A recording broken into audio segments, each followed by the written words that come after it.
Betty, this is my attempt to share with you some thoughts on the navicular. And the navicular is that bone which you can clasp here on the medial portion of the foot. You know, you could follow the big toe all the way down, and it should have a slight bump up there, and it's the one that's going to rotate a whole lot. It's going to allow that midfoot to really rotate. So you'll know when you're on it. If you're a little higher up, you'll be on the talus. If you're just right coming down off the front of the shin bone all the way down, that's going to be talus. So navicular is going to be a little bit in front of it. And the way that I treat the navicular is I try and glide it inferiorly towards the floor, if you will.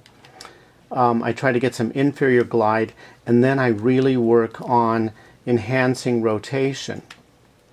Okay, little bit tricky to do to yourself, you know, best if done by somebody else, but anyway, that is how we do it.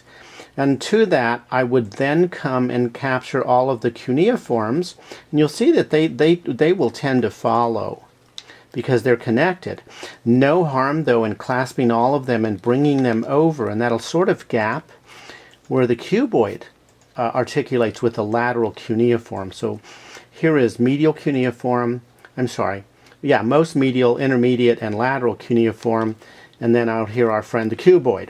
So if the main issue is the navicular, and we work really hard on restoring motion there, and then bringing the cuneiforms over, then cuboid might follow, but you still want to treat cuboid separately. Again, I think we already covered the rear foot and how important it is to restore rotation there. And of course, as I'm not seeing your foot, you know, all bets are off, given that I don't know what's really going on with it, but nonetheless, just wanted to share some of this with you in hopes that it will be helpful to you.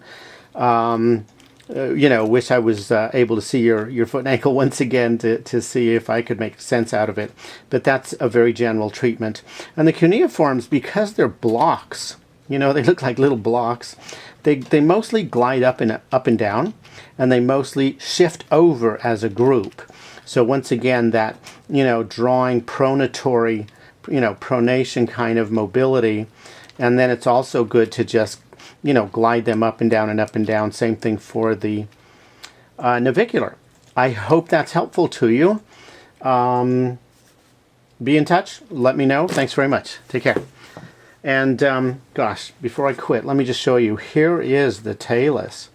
And inside that, you can see how convex that part of the talus is, the medial facet. And you can see how very concave that the back end of that navicular is. So that navicular really is designed to move and control the midfoot and translate motion from the ankle and from the rear foot into the midfoot. So I hope that's helpful to you. Let me know. Thanks very much.